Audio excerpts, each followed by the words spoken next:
स्वागत है आप सभी का ग्लोबल आईटीआई यूट्यूब चैनल पर। आज की वीडियो में हम लोग employability skill ITI first year सभी ट्रेड के लिए जो क्वेश्चंस है उसकी जो सीरीज है आगे उसको हम सॉल्व करने वाले हैं। अगर आपकी 1 ईयर की ट्रेड है तो भी आप फर्स्ट ईयर के ही हुए, और +2 ईयर की ट्रेड है आप फर्स्ट ईयर में है तो दोनों लोगों के लिए कॉमन क्वेश्चन है। हालांकि आप सेकेंड ईयर के इन वीडियोज़ को देखते हैं तो आपको कोई प्रॉब्लम नहीं होने वाली है, कहीं ना कहीं आपको सेकेंड ईयर में भी काम आ सकते हैं। ठीक है, क्योंकि जो सिलेबस होता है लगभग सेम है फर्स्ट ईयर और सेकेंड ईयर का, बस थोड़ा सा पैटर्न अलग है, बाकी टॉपिक तो मैक्सिमम मैच करते हैं। फिलहाल शुरू करते हैं फर्स्ट ईयर के लिए। और जो सीरीज है, इस जो क्लास है, आज क्लास हमारी आज है 20। आपके सामने देख रहे होंगे लिखा हुआ है, क्या है 20। तो आपको देखना क्या है, 1 to 19 क्लासेस जरूर देखना चाहिए। और कैसे दे सकते हैं उसके लिए प्लेलिस्ट का ऑप्शन है। ठीक है, प्लेलिस्ट में जाइए, कहाँ पर, global ITI YouTube channel playlist में जाइए, वहाँ पर फर्स्ट ईयर के नाम से प्लेलिस्ट है एम्प्लॉयबिलिटी स्किल फर्स्ट ईयर। उसके अलावा वीडियो के नीचे आप देखेंगे डिस्क्रिप्शन होता है, उस पर क्लिक करेंगे तो जो वेबसाइट है जहाँ से आप PDF डाउनलोड कर सकते हैं, फ्री ऑनलाइन टेस्ट दे सकते हैं, इसका भी लिंक मिल जाएगा आपको। उसके अलावा ये जो प्लेलिस्ट है, इसके पहले की जो टोटल क्लासेज हैं तो ऑल क्लासेस के नाम से भी टोटल एक लिंक मिल जाएगा। तो वीडियो का डिस्क्रिप्शन जो है ज़रूर चेक कीजिए, वहाँ पर आपको टेलीग्राम का लिंक मिल जाएगा, फेसबुक और ट्विटर का लिंक मिल जाएगा। तो सारे लिंक हैं वीडियो डिस्क्रिप्शन में, वहाँ से जाइए, चेक कीजिए और जो आपके काम का है उसको यूज कीजिए। और जो आज टॉपिक है, टॉपिक हमारा नया है आज की जो वीडियो है इसमें। ठीक है, फर्स्ट ईयर के लिए क्लास 20, और जो टॉपिक है कस्टमर इंटरेक्शन। ठीक है, इसका थोड़ा सा मैं आपको इंट्रो दे दूं। किसी भी बिजनेस में आपका शॉपिंग मॉल है, आपका कोई शोरूम है, आपकी कोई दुकान है, किसी भी प्रकार का आपका बिजनेस है, तो आपके जो ग्राहक हैं उनसे आप बातचीत कैसे करते हैं, ग्राहक को हैंडल कैसे करते हैं, जब वो आते हैं तो उनका आप स्वागत कैसे करते हैं, वो कोई कंप्लेन करते हैं तो उसको आप सॉल्व कैसे करते हैं। उसके अलावा उनको जो समस्या आती है, कोई प्रोडक्ट ले गए वो ख़राब हो निकला है तो ऐसे में आप क्या करेंगे, इसी प्रकार के इसमें क्वेश्चंस हैं। ठीक है, और ये क्वेश्चंस जो है आगे आपको भविष्य में नॉर्मल रेगुलर लाइफ में भी काम आने वाले हैं। ठीक है, तो यही है कस्टमर इंटरेक्शन में एक तरह से कि कस्टमर से आप जो बातचीत करते हैं, अपने कस्टमर्स को कैसे हैंडल करते हैं, यही इसमें आया इस चैप्टर में। और कभी हम आपको जब एम्प्लॉयबिलिटी पढ़ाएंगे टॉपिक वाइज तो आप लोग पढ़ लीजिएगा, भले ही एग्जाम के बाद हम आपको पढ़ाएं तो भी पढ़िएगा, ये लाइफ में आपको काम आने वाले हैं। ठीक है, शुरू करते हैं क्वेश्चन। सबसे पहला क्वेश्चन है आपके सामने इस टॉपिक का, कह रहा है objective of greeting a customer. जब भी एक कस्टमर आता है आपके शॉप पर, आपके मॉल में, आप जो भी आप दिमाग में सेट कर लीजिए कोई एक फिगर। वीडियो देखते समय आप अपने आप को एक दुकानदार बन जाइए या अपने शोरूम का मालिक बन जाइए, जो भी आपको बनना है वो बन के वीडियो देखिए तो आपकी अंडरस्टैंडिंग बहुत जानदार होने वाली है। ठीक है, आपकी शॉप पर कोई कस्टमर आता है तो आप उसका स्वागत करते हैं। ठीक है, एक तरह से अभिवादन करते हैं, ग्रीटिंग मतलब यही होता है ना, जब कोई आता है उसको आप मुस्कुरा के वेलकम बोलते हैं, गुड मॉर्निंग बोलते हैं, आइए आप आइए, कैसे, इस तरह से जो स्वागत करते हैं उसी की बात हो रही है, ग्रीटिंग। तो जो ग्राहक हमारे दुकान पे आता है हम उसका अभिवादन क्यों करते हैं। ठीक है, अभिवादन क्यों करते हैं, तो उसको इसलिए करते हैं द कस्टमर पॉजिटिव अटेंशन। जैसे कस्टमर को हम पॉजिटिव अटेंशन देंगे तो क्या होगा, अगर हमारे दुकान में कोई कस्टमर है और उसको हम तुरंत उसकी तरफ ध्यान दें और कहें अरे कैसे आप, क्या चाहिए, इस प्रकार से, तो कस्टमर हमसे खुश रहेगा और हमसे जुड़ा रहेगा। ठीक है, दूसरा कह रहा है ग्राहक का स्वागत करना और उसको ये महसूस कराना कि वो मेरे लिए महत्वपूर्ण है। एक दुकानदार ये अगर ऐसा करने में सक्षम है तो कस्टमर उस दुकानदार से क्या रहेगा, खुश रहेगा, तो ये भी सही है। तीसरा कह रहा है कि कस्टमर से आंखें मिलाकर आप जो है उसका वेलकम कीजिए और थोड़ा सा मतलब इस प्रकार से आप उसको महसूस कराइए कि वो आपकी दुकान पर आया है तो आप काफ़ी खुश हैं। ठीक है, तो ये चीज़ें जब तीनों की तीनों सही हैं तो ऐसे में आंसर डी सही हो जाएगा कि कस्टमर की ग्रीटिंग सब मिला के कस्टमर का हम अभिवादन इसीलिए करते हैं कि अगर कोई कस्टमर आया और हम इधर आंख मुंह चुरा रहे हैं, उसको पूछ नहीं रहे हैं, इग्नोर नहीं कर रहे हैं, तो क्या हमारा बिजनेस चलेगा और क्या कस्टमर दोबारा आएगा, नहीं आएगा ना। इसीलिए हम कस्टमर का ग्रीटिंग करते हैं जिससे वो लॉन्ग टर्म हमसे जुड़े, वो हमसे खुश रहे, मैं उसको इस प्रकार से फील कराऊँ अरे आइए आइए आप आगे, जैसे उसको लगे कि वो आया है तो काफ़ी इंपॉर्टेंट है मेरे लिए। ठीक है, तो यही सब चीज़ें इसमें कह रहा है, यहाँ पर आंसर डी सही होगा पहले का। ठीक है, नेक्स्ट चलते हैं। क्वेश्चन समझाना इसलिए ज़रूरी है, समझ कर जाएंगे तो अच्छा क्वेश्चन करके आएंगे, रट के जाएंगे तो कहीं भी बीच में आप फेल होकर भी आ सकते हैं। रटना खतरनाक है, पढ़ना अच्छी बात है। What are some of the important point to remember while greeting customer. कह रहे हैं जब आप अपने कस्टमर को हैंडल कर रहे हैं, ग्रीट कर रहे हैं, उसका स्वागत कर रहे हैं, तो आपको क्या क्या ध्यान रखना चाहिए। ठीक है, आपको ध्यान रखना, एक्नॉलेज द कस्टमर प्रेजेंस, ग्राहक की उपस्थिति को स्वीकार करें, मतलब आप ध्यान दें कि अच्छा ग्राहक आया है तो इग्नोर मत करें, आप एहसास करा दें उसको कि आप जान चुके हैं। जैसे बहुत भीड़ है तो आप ऐसे अच्छा आप आ गए हैं, कुछ ऐसा इशारा कर दें जिससे इस कस्टमर को फील हो जाए कि यार मैं वहाँ पर पहुँच गया हूँ, दुकानदार को पता है। ठीक है, दूसरा आई कॉन्टैक्ट बनाकर बात करिए, तीसरा मुस्कुरा के उसका स्वागत कीजिए। ये तीनों चीज़ें सही है, इसलिए यहाँ पर भी आंसर कौन सा सही होगा, आपका आंसर डी सही हो जाएगा। चलिए आगे चलते हैं, नेक्स्ट क्वेश्चन। अगला कह रहा है how should we greet a customer, हमें कस्टमर का अभिवादन कैसे करना चाहिए। कह रहा है उसको इग्नोर कर देना चाहिए, सरासर गलत है। वेट फॉर कस्टमर का इंतजार कीजिए कि जब तक कस्टमर बोले ना तब तक मैं भी नहीं बोलूंगा, नहीं ऐसा कुछ नहीं करना है। मेक देम फील वेलकम, उसको महसूस कराइए कि आप उसका स्वागत कर रहे हैं। जैसे ही कस्टमर आपके दुकान पर आया आप उसको महसूस कराइए कि आपका स्वागत है, आप आए, मैं काफ़ी खुश हूँ, मैं काफ़ी खुश हूँ, ऐसा महसूस कराना है कस्टमर को। ठीक है, आंसर सी सही होगा तीसरे का। आगे बढ़ते हैं, चौथा नंबर क्वेश्चन कह रहा है you have greeted the customer, choose which of the following statement you should use to complete the greeting. कह रहे हैं कि जब आप अपने कस्टमर का स्वागत कर रहे हैं तो इसमें से कौन सा सेंटेंस है जिसके द्वारा मतलब इसका इस्तेमाल करेंगे। सिंपल सी बात कर लें, अपने ग्राहक को स्वागत करते समय निम्न में से कौन सा सेंटेंस है आप अभिवादन पूरा करने के लिए उपयोग करना चाहेंगे। इसमें से कौन सा है सेंटेंस जिसे आप उपयोग करना चाहेंगे, ये पूछ रहा है। ठीक है, तो व्हाट डू यू वांट, क्या वो आएगा तो तुरंत बोलेंगे कि अरे तुम्हें क्या चाहिए, नहीं, आप क्या बोलेंगे, आप बोलेंगे how may I help you. Generally आप जब भी किसी दुकान किसी शोरूम पर जाते हैं तो वहाँ पे ज़्यादातर तो आजकल कल्चर ही हो गया है कि जो ऑफिस असिस्टेंट या इस तरह से जो रिसेप्शनिस्ट होती हैं वहाँ पे गर्ल्स को बैठा देते हैं और वही पूछती हैं। अगर थोड़े इंग्लिश में पूछने वाली होंगी तो पूछेंगी sir how may I help you, या फिर हिंदी वाली होंगी तो कहेंगे सर मैं आपके लिए क्या कैसे मदद कर सकती हूँ, मैं आपके लिए क्या कर सकती हूँ, इस प्रकार से। ठीक है, तो इसलिए यहाँ पर आंसर यही सेट होगा कि आप जब भी अभिवादन करेंगे, कस्टमर का स्वागत कर रहे हैं, कौन सा सेंटेंस यूज करेंगे, सेंटेंस यूज करेंगे how may I help you. ठीक है, कि मैं मतलब मैं आपकी कोई सहायता कर सकता हूँ, कुछ इस प्रकार से सेंटेंस होगा। ठीक है, आंसर बी सही हो जाएगा। नेक्स्ट चलते हैं, अब ऐसा तो कहेंगे नहीं कि बाद में आना। ठीक है, नेक्स्ट है probing questions help you. Probing questions कुछ क्या होता है, सबसे पहले मैं आपको बता दूं, इससे रिलेटेड कई क्वेश्चन आपको आने वाले हैं इसमें। प्रोबिंग मतलब होता है ऐसे क्वेश्चंस जिससे हम कोई जानकारी निकालना चाहते हैं, किसी से जानकारी, मतलब अगर मैं पूछना चाहता हूं कि आपको क्या चाहिए, एक तरह से क्वेश्चंस वाले सेंटेंस जो होते हैं वो कहलाते हैं प्रोबिंग क्वेश्चंस। ठीक है, किसी चीज़ के बारे में आप सामने वाले से जानकारी निकालना चाहते हैं। ठीक है, जैसे अब आपके शॉप पर आए कोई तो अब वो क्या चाहता है कैसे पूछेंगे, तो आप कोई ऐसे प्रोबिंग क्वेश्चंस पूछेंगे जिससे वो अपने आप ही सारी चीज़ें बता दे, अच्छा मुझे ये चाहिए, मुझे टीवी चाहिए जिसमें ये वाला फीचर होना चाहिए, ऐसा कुछ। ठीक है, तो इसी प्रकार क्वेश्चन होते हैं। तो कह रहा है प्रोबिंग जांच करने वाले प्रश्न, जांच करने वाले मतलब जानकारी निकालने वाले प्रश्न। ठीक है, प्रोबिंग क्वेश्चन हेल्प यू क्या करने में सहायता करते हैं। तो प्रोबिंग क्वेश्चन से हमें ये पता चल पाता है कि कस्टमर को क्या चाहिए। ठीक है, ग्राहक की आवश्यकता को पहचानने के लिए ही प्रोबिंग क्वेश्चंस का इस्तेमाल किया जाता है। प्रोबिंग क्वेश्चंस जैसे आपके कोई शॉप में आया, आंसर ऐसा ही होगा, कोई शॉप में आया तो आप उससे पूछते हैं कि सर मैं आपके लिए क्या कर सकता हूँ, या सर आप कौन सा प्रोडक्ट देखने आए हैं, क्योंकि आपके शॉप में तो बहुत सारा सामान हो सकता है।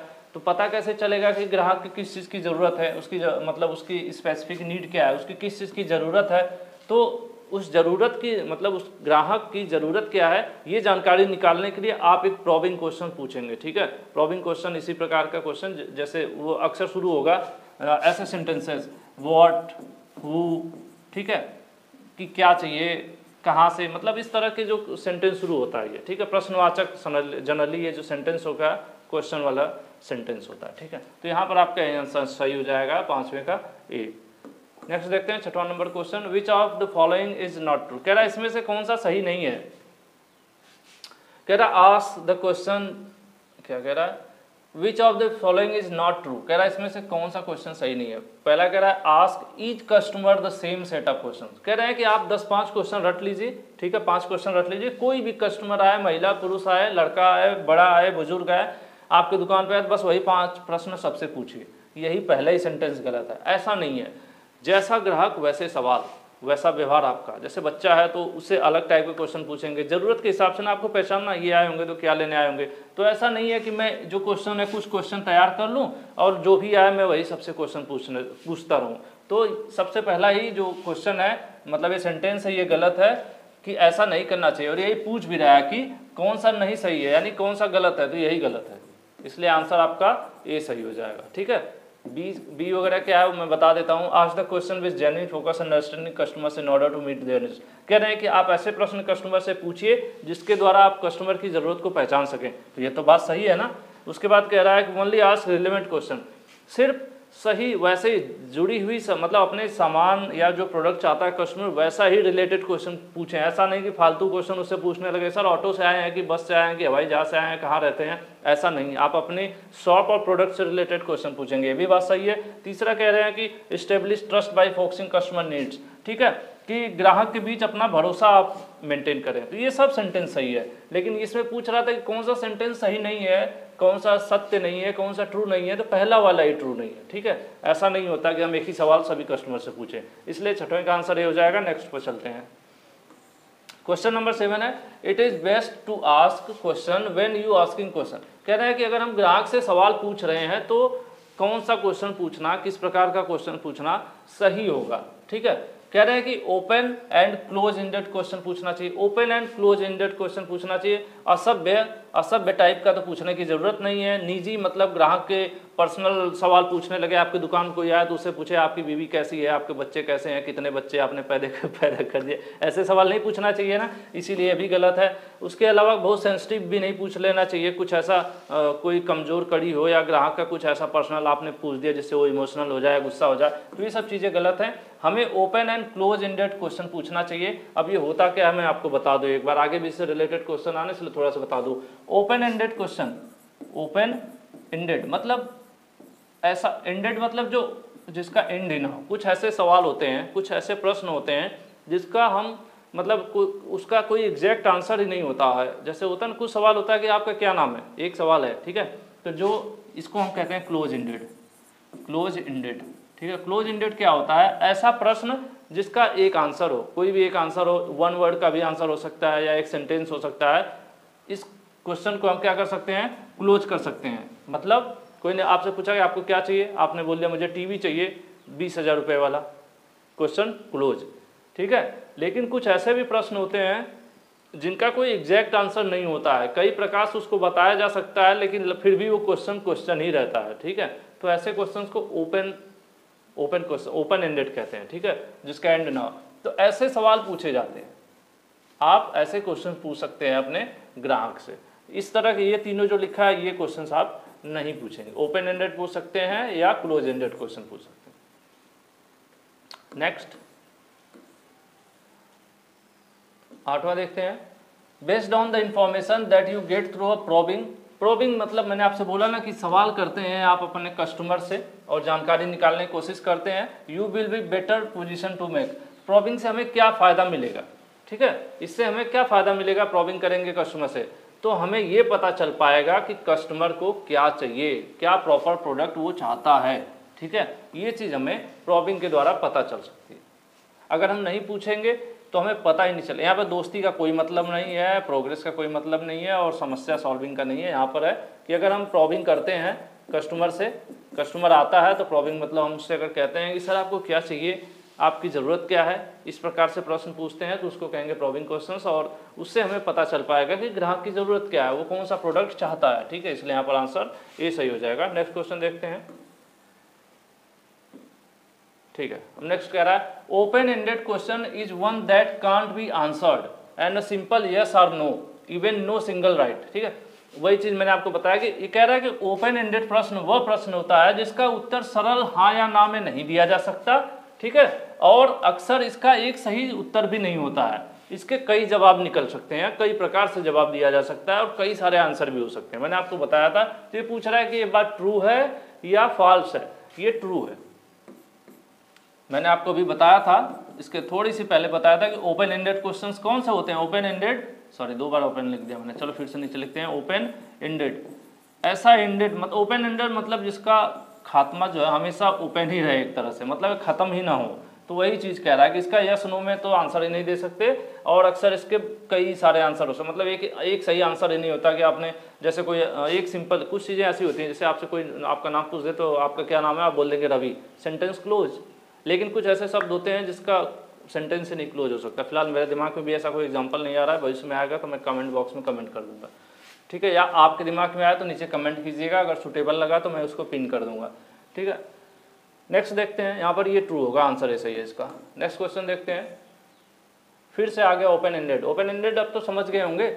Open ended question start with which of the following word, कह रहा है इसमें से कौन से ऐसे शब्द हैं जिनके द्वारा ओपन एंडेड प्रश्न पूछे जा सकते हैं।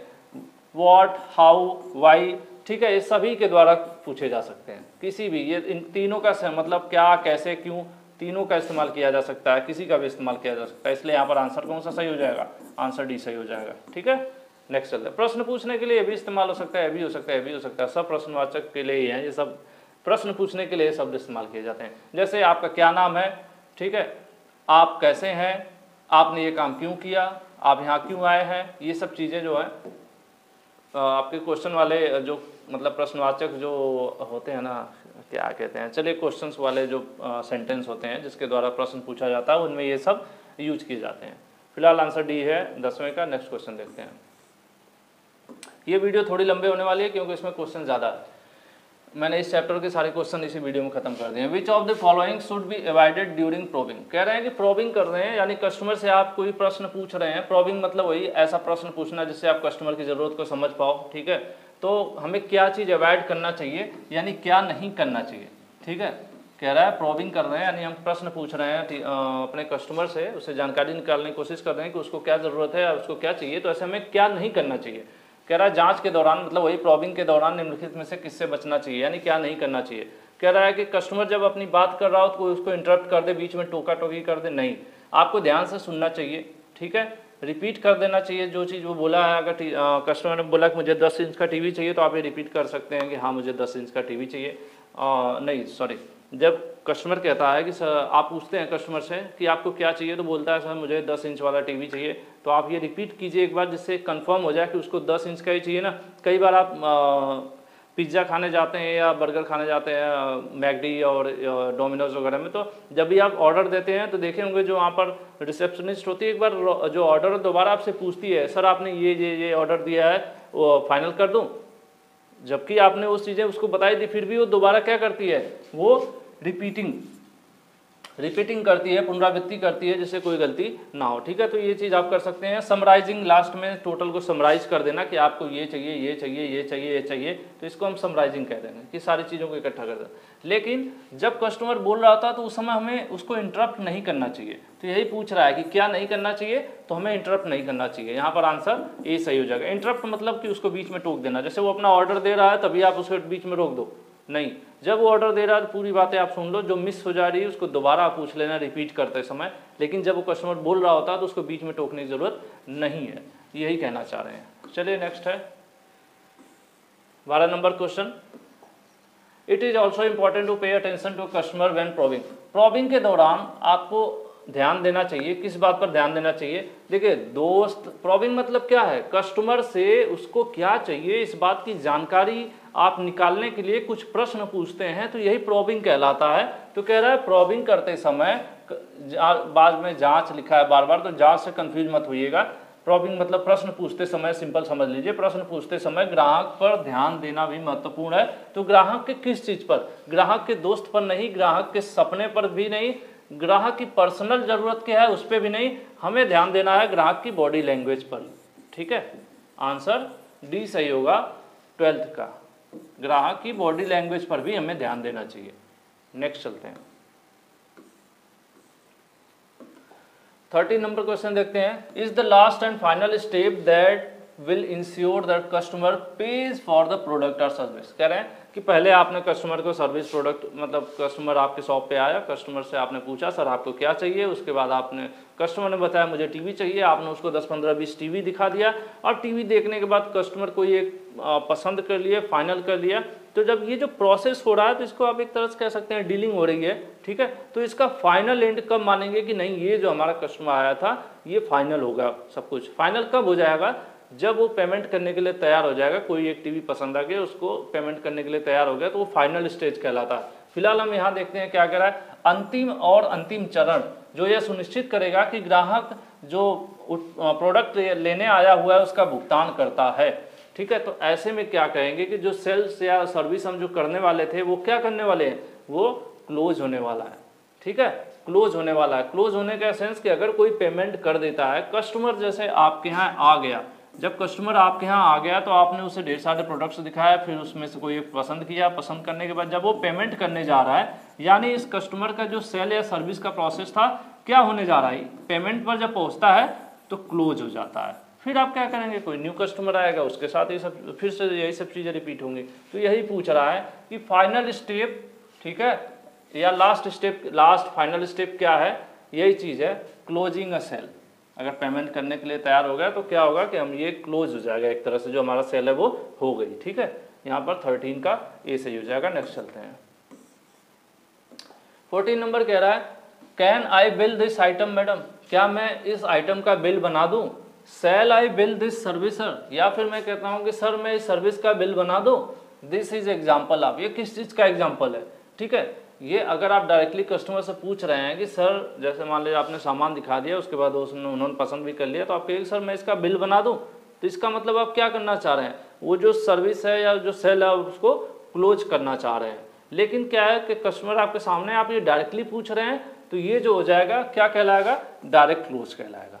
ठीक है, आंसर बी सही हो जाएगा 14 का, इसको कहेंगे डायरेक्ट क्लोज, क्योंकि यहाँ पर जब पेमेंट की बात आ गई तो हमारी जो सेल है वो हो गई, यानी सेल हमारी क्लोज हो गई।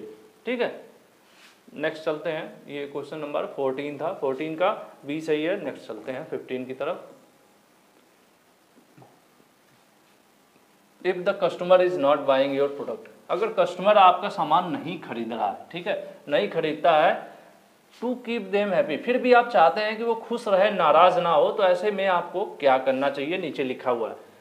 ठीक है, कई बार ऐसा होता है कि प्रोडक्ट आपने जो कस्टमर को दिखाया वो उसको नहीं खरीद रहा, उसको नहीं पसंद आया, तो अब ऐसे में आपको क्या करना चाहिए, अब ऐसे में जबरदस्ती करना चाहिए, उसको प्रेशराइज करना चाहिए कि नहीं ले लीजिए ले लीजिए ले लीजिए। नहीं ना, नहीं, ऐसा नहीं करना चाहिए, बल्कि ऑफर द कस्टमर अल्टरनेटिव, अब उसको कोई दूसरा उसी से मिलता जुलता प्रोडक्ट दिखाना चाहिए।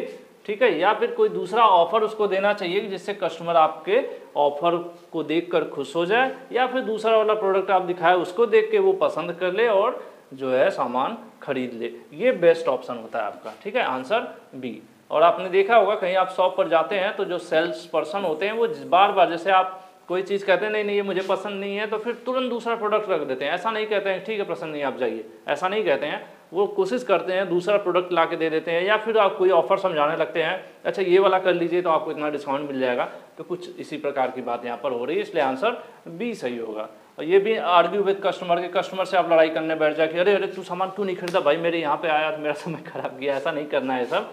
यहाँ पर आंसर आपका बी सही है। ठीक है, नेक्स्ट चलते हैं। 15 का बी हो गया। 16 नंबर क्वेश्चन आपके सामने है, व्हाट इज फीडबैक। फीडबैक क्या है, इसको मैंने पहले ही बता रखा है काफ़ी वीडियोज़ में। मैं अक्सर कहता हूँ, जैसे मैं अगर आपको पढ़ा रहा हूँ, मेरी क्लास आपको अच्छी लग रही है नहीं लग रही है, कमेंट के माध्यम से आप मुझे बताते हैं, बताओ भाई, कमेंट टाइप करो।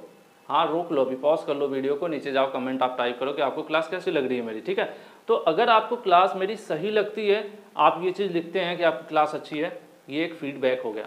अगर आप नीचे लिखते हैं आपकी क्लास अच्छी नहीं है, ये भी फीडबैक हो गया। ठीक है, या फिर आप ये लिखते हैं कि क्लास आपकी तो अच्छी है लेकिन जो है मतलब क्या कह सकते हैं, इंग्लिश लैंग्वेज में भी रहती तो क्या हो जाता, ये भी फीडबैक ही है।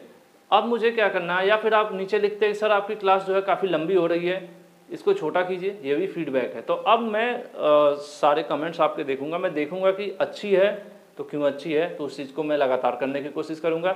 दूसरा, बुरी है, क्लास अच्छी नहीं है तो क्यों अच्छी नहीं है, तो सजेशन मैं देखूंगा कि अच्छा वीडियो ज़्यादा लंबी हो रही है तो इसको छोटा करना है, तो मैं आने वाली वीडियोज़ क्या करूँगा, छोटा करूँगा। तो इससे क्या होगा कि जो मेरा फ्यूचर है, मतलब मेरे वीडियोज़ हैं वो जो भी जो मेरे स्टूडेंट्स हों उनको ज़्यादा अच्छी लगेगी, तो फिर और भी वीडियोज़ लोग देखेंगे। तो यही होता है कस्टमर फीडबैक। अगर कोई आपके यहाँ आता है, कोई सामान खरीद के ले जाता है आपके दुकान से, उसको पसंद आ गई तो भी अच्छी फीडबैक है, नहीं पसंद आई तो क्या कमी है वो आपको बताता है, तो आप अपने प्रोडक्ट में वो बदलाव करके दोबारा मार्केट में लाते हैं। किसी एक आदमी के कहने से नहीं, 100-200 लोगों के फीडबैक लिया जाता है, तब जो है अपने प्रोडक्ट में कुछ बदलाव किया जाता है अगर ज़रूरत है। तो इससे क्या होता है कि आप लगातार जो है आपका फ्यूचर ब्राइट रहेगा, आपका प्रोडक्ट मार्केट में अच्छा परफॉर्म करेगा। थोड़ा सा जानकारी मैं दे दिया, आगे इससे कई क्वेश्चन थे इसलिए। कह रहे हैं कि फीडबैक क्या होता है, सिंपल सा पूछ रहा है। रिएक्शन और response to a product sold और सर्विस ऑफर। ठीक है, कह रहे हैं कोई आपने सामान बेचा है या कोई सर्विस किसी को प्रोवाइड किया आपने, तो उस पर कस्टमर का रिएक्शन कैसा रहा या कैसा रिस्पॉन्स आया, उसी को फीडबैक कहा जाता है। पहला ही आंसर आपको सही मिल गया। ठीक है, फीडबैक मतलब आपने कोई सामान बेचा है, किसी को कोई सर्विस आपने प्रोवाइड की है, तो उस पर प्रतिक्रिया कस्टमर की कैसी थी, वही कहलाता है फीडबैक। ठीक है, किसी की पीठ पीछे बात करना फीडबैक नहीं होता है, और बिना किसी की जानकारी के किसी के बारे में बोलना भी फीडबैक नहीं होता है। इससे कोई मतलब नहीं, आंसर आपका ऐसे ही। ठीक है, नेक्स्ट चलते हैं। 17 नंबर क्वेश्चन देखते हैं। फीडबैक हेल्प टू, फीडबैक हमें किस प्रकार से मदद करता है। ठीक है, फीडबैक हमें किस प्रकार से मदद कर सकता है। इम्प्रूव द सर्विस, अगर हमें फीडबैक से पता चलेगा कि मेरी सर्विस में क्या कमी है तो मैं उसको इम्प्रूव कर दूंगा, आगे सुधार करता रहूँगा, तो ये भी सही है। दूसरा, modify the process of system. ठीक है, जो भी मेरा सिस्टम है या जो प्रोसेस है उसको क्या करूँगा, मैं उसमें बदलाव करूँगा फीडबैक के आधार पर। ठीक है। तीसरा, कस्टमर मीट सेटिस्फैक्शन बेटर, ग्राहकों की संतुष्टि को बेहतर तरीके से पूरा करें, तो ये भी बात सही है। ठीक है, अब जब मुझे पता चलता रहेगा तभी तो मैं ये चीज़ें कर पाऊंगा। ऐसे अपने सर्विस में सुधार करूंगा, अपने प्रोसेस में कुछ बदलाव करूंगा और अपने कस्टमर्स को मैक्सिमम सेटिस्फाई करने की कोशिश करूंगा। तो ये तीनों चीज़ें सही है। जब भी तीनों चीज़ें सही हो, ऐसे में आंसर कौन सा सही होता है, all of the above. Answer D यहाँ पर सही होगा 17 नंबर का। 18 नंबर क्वेश्चन है, what action should be taken after getting to know customer suggestion problems. ठीक है, what action should be taken after getting to know customer suggestion और problems, ग्राहकों के सुझाव या समस्याओं को जानने के बाद क्या करना चाहिए मैं। जैसे कस्टमर हमें बता दिया, जो भी वो सजेशन दिया या जो प्रॉब्लम है वो बता दिया, उसके बाद हमें क्या करना चाहिए। ठीक है, तो हमें इसमें जो स्टेज होता है, ये अब ये फुल अगर मैं आपको पढ़ाया रहता तो समझ में आता। इसमें रहता है कि हम पहले चीज़ को उसको पूछें, क्या प्रॉब्लम है, क्या समस्या है, उसके बारे में पूछें। फिर हम कैटेगराइज करें कि ये किस कैटेगरी की समस्या है, मतलब हो सकता है अलग अलग समस्या 4-5 लोगों ने बताया हो, तो सभी को अलग अलग कैटेगराइज करें। फिर उसके हिसाब से एक्ट मतलब उस पर काम करें। उसके बाद लास्ट में फिर फॉलोअप भी करें, मतलब दोबारा उस पर रिस्पॉन्स लें कि जो हमने काम किया वो बेहतर हुआ कि नहीं, उसके बदलाव की वजह से फिर सर्विस बेहतर हुई कि नहीं, मतलब फिर दोबारा क्या रिस्पॉन्स है। ठीक है, तो यही 4 स्टेज होता है, ask, categorise, act and follow. यहाँ पर यही आंसर सही होगा। ठीक है, आंसर सी सही होगा 18 नंबर क्वेश्चन का। कुछ चीज़ें ऐसी होती हैं कि अगर पूरा एक्सप्लेन करके मतलब थ्योरेटिकली अगर ना पढ़े हो तो बहुत बेहतर से बताया भी नहीं जा सकता, और ऐसे MCQs में पूरा थ्योरेटिकली पढ़ाया भी नहीं जा सकता। ठीक है, some ways to getting feedback include, कह रहे हैं कि फीडबैक लेने का कुछ तरीका है, नीचे 3-4 लिखा है, इसमें से कौन कौन से ऐसे तरीका है जिसके द्वारा हम फीडबैक ले सकते हैं। फीडबैक के लिए हम कस्टमर से अपने फॉर्म भरवा सकते हैं, गूगल फॉर्म भी ऑनलाइन भरवा सकते हैं, या फिर सर्वे टूल्स जो होते हैं उनका इस्तेमाल कर सकते हैं। तो ऐसे में फिर से आंसर आपका कौन सा सही है, आंसर डी सही है, क्योंकि ऊपर के तीनों ऑप्शन सही हैं। तीनों के द्वारा आप जो है अपने कस्टमर से क्या ले सकते हैं, फीडबैक ले सकते हैं। ठीक है, नेक्स्ट क्वेश्चन देखते हैं 20 नंबर।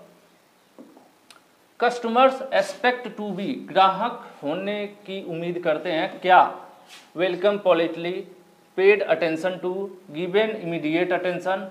देखो, कोई भी एक ग्राहक है, आप भी ग्राहक बन जाइए, कस्टमर बन जाइए, तो आप क्या चाहते हैं।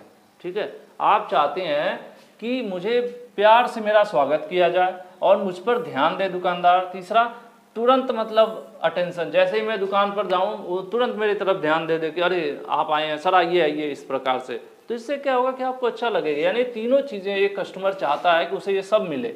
ठीक है, आंसर डी सही हो जाएगा। फिर जब सभी ऑप्शन सही होते हैं तो ऐसे में ऑल ऑफ द अबव वाला ऑप्शन सही हो जाता है। 20 नंबर का डी सही है। 21 नंबर पर चलते हैं, फीडबैक हेल्प टू, फिर कह रहा है कि फीडबैक हमें किस प्रकार से सहायता करता है या फीडबैक से क्या फायदा है। ठीक है, feedback improve future performance, make people right suggestion, लोगों के लिए सुझाव लिखें, अच्छी नौकरी पाएं। इससे नहीं मतलब है, इससे नहीं मतलब है, इससे नहीं मतलब है। होता क्या है कि अगर हमें फीडबैक सही मिलता रहेगा तो हम अपने भविष्य में बढ़िया प्रदर्शन कर पाएंगे। जैसे हमें कोई बताए हमारे अंदर की जो कमियां हैं, लगातार अगर लोग बताते रहेंगे, उन कमियों को हम दूर करते जाएंगे तो हमारा जो फ्यूचर है ब्राइट होगा। ठीक है, और भी लोग पसंद करेंगे, और भी हमारे प्रोडक्ट्स लोगों के बीच जाएंगे, प्रोडक्ट लोग खरीदेंगे। ठीक है, हमारी सेल्स बढ़ेगी। तो यही चीज़ है कि हमारा जो फ्यूचर है, फ्यूचर की जो परफॉर्मेंस है वो इम्प्रूव होगी, बेहतर होगी। ठीक है, ये किससे फ़ायदा है, ये फीडबैक लेने से फ़ायदा है। ठीक है, आंसर ए सही हो जाएगा। नेक्स्ट चलते हैं, कस्टमर हैव ग्रीवेंसेस व्हेन, ग्राहकों को जब शिकायत होती है, ग्राहकों को कब शिकायत होती है ये पूछना चाह रहे हैं।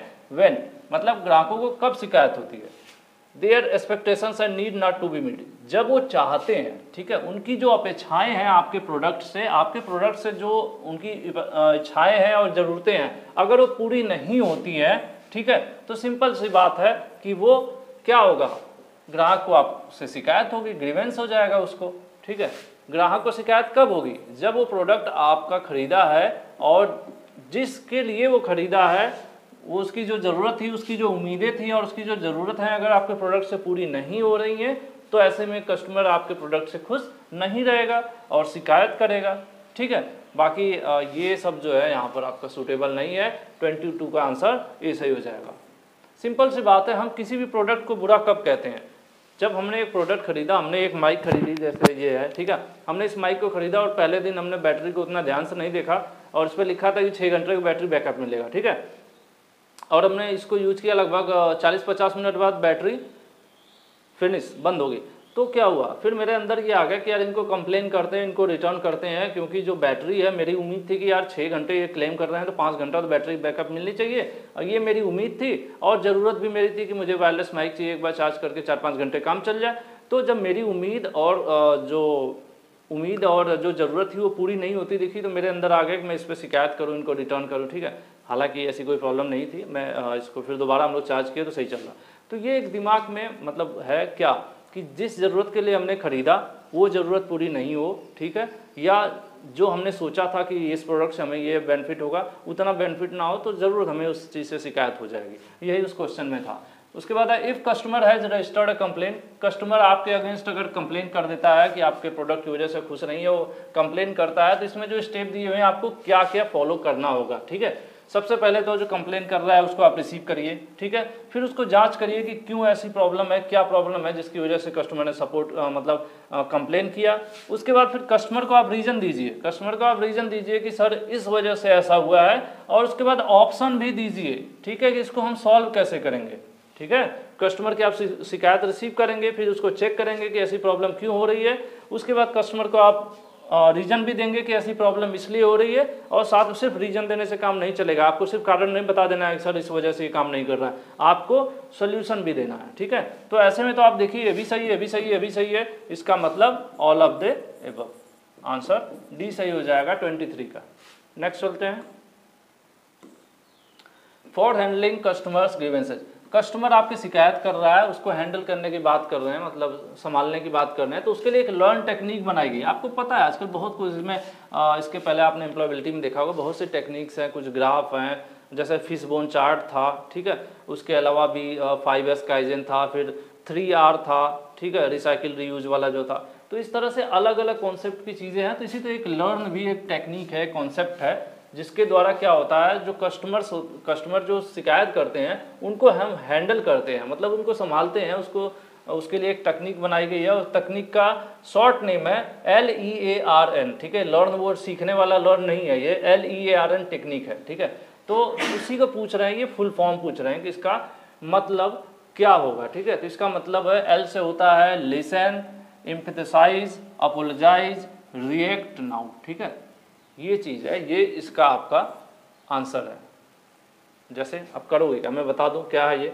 जैसे कस्टमर ने आपसे शिकायत किया, आप उसके कस्टमर की शिकायत को लिसन यानी सुनिए, ठीक है। उसके बाद एम्फैसाइज मीन्स उसके साथ पूरी सहानुभूति कीजिए। सहानुभूति मतलब ये होता है कि जैसे कस्टमर की आपने कोई सामान बेचा और उसकी सामान खराब हो गई, लेकिन आप उसके साथ सहानुभूति व्यक्त कीजिए कि अरे सर आपका नुकसान हो गया, ठीक है। ऐसा नहीं कि खराब हो गया तुमने तोड़ दिया हुआ, ऐसे नहीं, आपको सहानुभूति उसके साथ प्रकट करना है, उसको फील हो कि नहीं ये मतलब यार ये तो काफ़ी अच्छे हैं मेरे साथ, मतलब मेरे साथ हैं, ठीक है। ऐसे आप कह देते हैं अरे कोई बात नहीं सर आपको ये खराब हो गया, वो कोई बात नहीं देखते हैं, तो ये सहानुभूति उसके साथ प्रकट कीजिए। साथ में ही आप सॉरी भी बोलेंगे कि सर कष्ट के लिए खेद है, सर माफ़ कीजिएगा गलती से ये हो गया, मैं इसको सही करवाता हूँ। उसके बाद उस पर रिएक्ट मतलब एक्शन लीजिए, उसको सही करिए जो भी, या रिप्लेस करिए जो भी आपको करना है, ठीक है। तो ये है प्रोसेस, इसलिए यहाँ पर आंसर जो है बी सही हो जाएगा, ठीक है। 24 का आंसर बी सही हो जाएगा। नेक्स्ट चलते हैं 25 पर।